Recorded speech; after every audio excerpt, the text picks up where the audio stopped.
Post office जीडस ग्रामीण डाकसेवक भरती 2026 महाराष्ट्र तर पहा विद्यार्थी मित्रांनो, नुकताच या ठिकाणी पोस्ट ऑफिस जीडस ग्रामीण डाकसेवकची थर्ड मेरिट लिस्ट या ठिकाणी लागल्या, म्हणजे तिसरी मेरिट लिस्ट या ठिकाणी लागलेली. आणि आपण जेवढं तुम्हाला कडाप या ठिकाणी सांगितलं होतं महाराष्ट्र डिव्हिजनचा एवढा कडाप या ठिकाणी जाणार आहे म्हणून, तर तेवढा जे विद्यार्थी मित्रांनो कडाप गेलेला आहे लक्षात ठेवा. त्या रेशोने या ठिकाणी कडाप गेलेला आहे. जेवढं मी तुम्हाला याच्या अगोदर सांगितलं होतं तेवढंच कडाप या ठिकाणी गेलेला आहे थर्ड लिस्टचा. आता जे विद्यार्थी मित्रांनो पोस्ट ऑफिस जीडस ग्रामीण डाकसेवकची चौथी मेरिट लिस्ट कधीपर्यंत येणार आहे, असे भरपूर विद्यार्थ्यांच्या वारंवार एकच कमेंट होती की सर पोस्ट ऑफिस जीडस ग्रामीण डाकसेवकची चौथी मेरिट लिस्ट कोणत्या तारखेवर येणार आहे आणि कट ऑफ महाराष्ट्राचा किती जाणार आहे, सेफ झोन काय असणार आहे, SC ST OBC WS open PWD या कॅटेगरी वाईज कट ऑफ किती जाणार आहे, या सर्व डिव्हिजनचा Ahilyanagar division, Akola division, Amravati division, Baramati division, Beed, Bhusawal, Buldhana, Chandrapur, Chhatrapati Sambhaji Maharaj Nagar, Dharashiv, Dhule, Goa, Jalgaon, Karad, त्याचबरोबर मुंबई झाला, नागपूर सिटी, नागपूर महसूल, नांदेड, नाशिक, नवी मुंबई,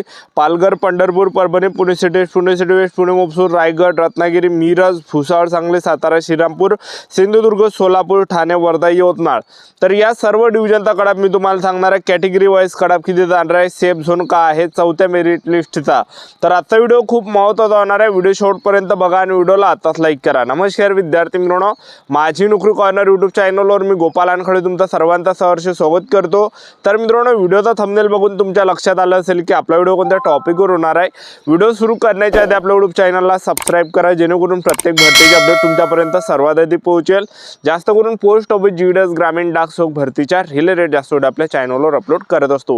व्हिडिओ सुरू करण्याच्या अगोदर सर्वांना एक रिक्वेस्ट आहे की तुम्हाला 10वी मध्ये किती पर्सेंटेज आहे नक्की कमेंट बॉक्समध्ये सांगा, जेणेकरून मला सुद्धा अंदाज लागणार आहे की मुलांना सरासरी पर्सेंटेज किती आहे 10वी मध्ये. तर पहा पोस्ट ऑफिस जीडस ग्रामीण डाकसेवकची जे विद्यार्थी मित्रांनो थर्ड मेरिट लिस्ट या ठिकाणी नुकताच या ठिकाणी लागलेली आहे आणि त्याचबरोबर डॉक्युमेंट व्हेरिफिकेशन करणे या ठिकाणी चालू आहे पोस्ट ऑफिस जीडस ग्रामीण डाकसेवकच्या थर्ड मेरिट लिस्टचे. ठीक आहे, तर डॉक्युमेंट व्हेरिफिकेशन करण्याची जी तारीख आहे तर ते जे विद्यार्थी मित्रांनो 26 मे हे डॉक्युमेंट व्हेरिफिकेशन करण्याची तारीख आहे. तर 26 मे पर्यंत आपल्याला पोस्ट ऑफिस जीडस ग्रामीण डाकसेवकचं डॉक्युमेंट व्हेरिफिकेशन या ठिकाणी करायचं आहे, लक्षात ठेवा.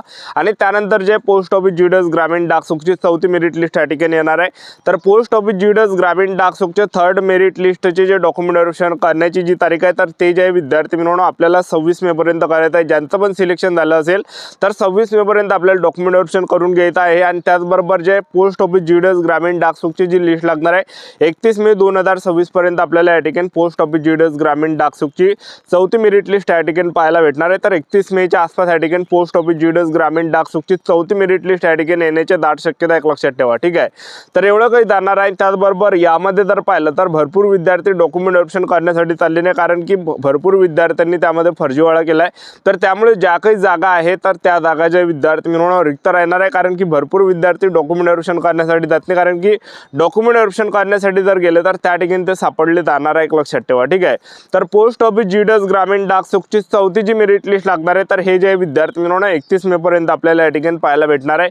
31 मे 2026 पर्यंत पोस्ट ऑफिस जीडस ग्रामीण डाकसेवकची चौथी मेरिट लिस्ट या ठिकाणी लागणार आहे, लक्षात ठेवा. ठीक आहे, तर चौथ्या मेरिट लिस्टचा जो कडावा ह्या वर्षी थोडा या चौथ्या लिस्टचा जो कडावा हा कमी या ठिकाणी जाणार आहे. थोडाफार आपल्याला कडाप कमी जाणार आहे, कारण की बा जसजशा या ठिकाणी लिस्ट लागते तसतशा कडाप या ठिकाणी कमी जातो. पहिली जेव्हा लिस्ट लागली होती त्यावेळी जे हायफाय कडाप त्या ठिकाणी लागला होता आणि त्यानंतर दुसरी जी लिस्ट लागली होती ते थोडीफार या ठिकाणी कमी लागली होती आणि तिसरी जी लिस्ट लागली होती त्यापेक्षा सुद्धा थोडीफार कमी लागली होती. आता चौथी जी लिस्ट लागणार आहे हे तिसऱ्या लिस्टपेक्षा थोडीफार आपल्याला कमी पाहायला भेटणार आहे. तर कडाप या ठिकाणी किती जाणार आहे पोस्ट ऑफिस जीडस ग्रामीण डाकसेवकचा चौथ्या मेरिट लिस्टचा ते तुम्हाला सांगून देतो. तर पहा विद्यार्थी मित्रांनो, जे काही डिव्हिजन आहे नगर डिव्हिजन आहे, त्याचबरोबर अकोला डिव्हिजन आहे, अमरावती डिव्हिजन आहे, बारामती डिव्हिजन आहे, बीड डिव्हिजन आहे, भुसावळ डिव्हिजन आहे, बुलढाणा डिव्हिजन आहे, चंद्रपूर डिव्हिजन. आता या डिव्हिजनचा जर आपण कडाप पाहिला तर बा तुम्ही ओपन कॅटेगरीचे असाल तर जवळपास या ठिकाणी 92 ते 93 पर्यंत कडाप या ठिकाणी जाणार आहे. आणि त्याचबरोबर तुम्ही ओबीसी कॅटेगरीचे असाल तर 89 पर्यंत कडाप पाहायला भेटणार आहे, 89 ते 92 पर्यंत. आणि ईडब्ल्यूएस कॅटेगरीचे जर तुम्ही असाल तर जवळपास 88 ते 91च्या आसपास आपल्याला या ठिकाणी कडाप पाहायला भेटणार आहे. एवढा काही सेफ झोन आहे. आणि SC कॅटेगरीचे जर तुम्ही असाल तर जवळपास 85 ते 89च्या आसपास कडाप आपल्याला पाहायला भेटणार आहे. त्याचबरोबर तुम्ही ST कॅटेगरीचे असाल तर ST कॅटेगरीचा जो कडाप आहे तर हा 82 ते 86च्या दरम्यान या ठिकाणी कडाप आपल्याला पाहायला भेटणार आहे. त्याचबरोबर तुम्ही PWD कॅटेगरीचे असाल तर जवळपास कडाप जो जाणार आहे हा 65 ते 75% पर्यंत कडाप जाणार आहे. तर जे काही PWD कॅटेगरीचे असाल तर जवळपास या ठिकाणी 65 ते 75च्या आसपास या ठिकाणी कडाप जाणार आहे. एवढा काही सेफ झोन या ठिकाणी असणार आहे, लक्षात ठेवा. ठीक आहे, त्यानंतरचं जे डिव्हिजन डिव्हिजन आहे तर ते विद्यार्थी मित्रांनो छत्रपती संभाजी महाराजनगर डिव्हिजन आहे, धाराशिव डिव्हिजन आहे, धुळे डिव्हिजन आहे, गोवा डिव्हिजन आहे, जळगाव डिव्हिजन आहे, कराड डिव्हिजन आहे, कोल्हापूर डिव्हिजन आहे, मालेगाव डिव्हिजन आहे। आता या डिव्हिजनचा जर आपण कडाप पाहिला तर पहा तुम्ही जर या ठिकाणी ओपन कॅटेगरीचे असाल तर ओपन कॅटेगरीचा तो कडापा हा 92 ते 94च्या आसपास कडाप पाहायला भेटणार आहे। त्याचबरोबर ओबीसी कॅटेगरीचे जर तुम्ही असाल तर जवळपास 89 ते 92 पर्यंत कडाप पाहायला भेटणार आहे। ईडब्ल्यूएस कॅटेगरीचे असाल तर जवळपास 87 ते 91 पर्यंत पाहायला भेटणार आहे आणि एसटी कॅटेगरीचे असाल तर 84 ते 89च्या आसपास कडाप पाहायला भेटणार आहे। एससी कॅटेगरीचे असाल तर 81 ते 86च्या आसपास कडाप पाहायला भेटणार आहे, एवढं काही सेफ झोन असणार आहे। पीडब्ल्यूडी कॅटेगरीचे असाल तर जवळपास 65 ते 70 पर्यंत सुद्धा या ठिकाणी कडाप पाहायला भेटणार आहे, एवढं काही सेफ झोन या ठिकाणी असणार आहे। त्यानंतरचं जे डिव्हिजन आहे तर मुंबई सिटी ईस्ट डिव्हिजन आहे, मुंबई सिटी नॉर्थ डिव्हिजन आहे, Mumbai city north east division आहे, त्याचबरोबर Mumbai city north east division आहे, Mumbai city north west division आहे, मुंबई सिटी साऊथ डिव्हिजन आहे, मुंबई सिटी वेस्ट डिव्हिजन आहे आणि मुंबई जीपीयू आहे। आता हे काही डिव्हिजन आहे तर इथला जो कडापा हा कमी आपल्याला पाहायला भेटणार आहे। ओपन कॅटेगरीचे जर तुम्ही असाल तर जवळपास 80 ते 90 पर्यंत कडाप जाणार आहे। ओबीसी जर तुम्ही असाल तर 80 ते 90 पर्यंत कडाप जाणार आणि ईडब्ल्यूएस कॅटेगरीचे असाल तर जवळपास या ठिकाणी 80 ते 88 पर्यंत कडाप पाहायला भेटणार आहे आणि एसटी कॅटेगरीचे असाल तर जवळपास 80 पर्यंत कडाप या ठिकाणी पाहायला भेटणार आहे।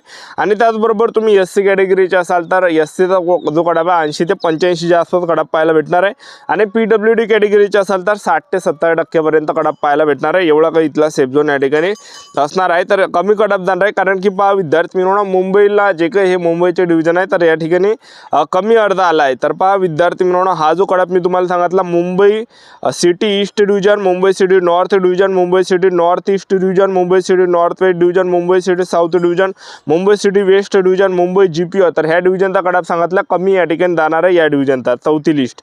त्यानंतर जर आपण या ठिकाणी पाहिलं तर बा नागपूर सिटी आहे, नागपूर मुफसूल आहे, नांदेड आहे, नाशिक आहे, नवी मुंबई आहे, पालघर आहे, पंढरपूर आहे, परभणी आहे, पुणे सिटी ईस्ट आहे, पुणे सिटी वेस्ट आहे, पुणे मुफसूल आहे। आता या डिव्हिजनचा जर आपण कडाप पाहिलं तर बा तुम्ही जर या ठिकाणी ओपन कॅटेगरीचे असाल तर जवळपास 90 ते 92 पर्यंत कडाप पाहायला भेटणार आहे। ओबीसी असाल तर 90 ते 91च्या आसपास कडाप पाहायला भेटणार आहे। ईडब्ल्यूएस असाल तर जवळपास या ठिकाणी 85 ते 90च्या आसपास कडाप पाहायला भेटणार आहे। एसटी कॅटेगरीचे असाल तर 85 ते 89 पर्यंत कडाप जाणार आहे आणि तुम्ही जर या ठिकाणी एससी कॅटेगरीचे असाल तर 82 ते 86 पर्यंत कडाप पाहायला भेटणार आहे। पीडब्ल्यूडी कॅटेगरीचे असाल तर 65 ते 75% दरम्यान पाहायला भेटणार आहे, तर एवढा काही सेफ झोन असणार आहे। त्यानंतरचं जे डिव्हिजन आहे तर ते या ठिकाणी रायगड डिव्हिजन आहे, त्याचबरोबर रत्नागिरी डिव्हिजन आहे, RMS मिरज आहे, RMS LDN भुसावळ आहे, सांगली आहे, सातारा आहे, श्रीरामपूर आहे, सिंधुदुर्ग आहे, सोलापूर आहे, ठाणे आहे, वर्धा, यवतमाळ। आता या डिव्हिजनचा जर आपण कडाप पाहिला तर बा तुम्ही ओपन कॅटेगरीचे असाल तर जवळपास या ठिकाणी 90-92 पर्यंत जाणार आहे। ओबीसी असाल 89 ते 92 जाणारच आहे, त्याचबरोबर ईडब्ल्यूएस असाल तर जवळपास या ठिकाणी 85 ते 90 पर्यंत जाणार आहे आणि एसटी कॅटेगरीचे असाल तर जवळपास या ठिकाणी 85 ते 89च्या आसपास कडाप पाहायला भेटणार आहे आणि एससी कॅटेगरीचा जो कडाप आहे या ठिकाणी 82 ते 86 पर्यंत पाहायला भेटणार आहे, एक लक्षात ठेवा। त्यानंतर पीडब्ल्यूडी कॅटेगरीचे असाल तर जवळपास 65 ते 75च्या दरम्यान जाणार आहे, एवढा काही सेफ झोन आहे। आजच्या व्हिडिओचा थांबतो, व्हिडिओ नेक्स्ट व्हिडिओमध्ये जय जय।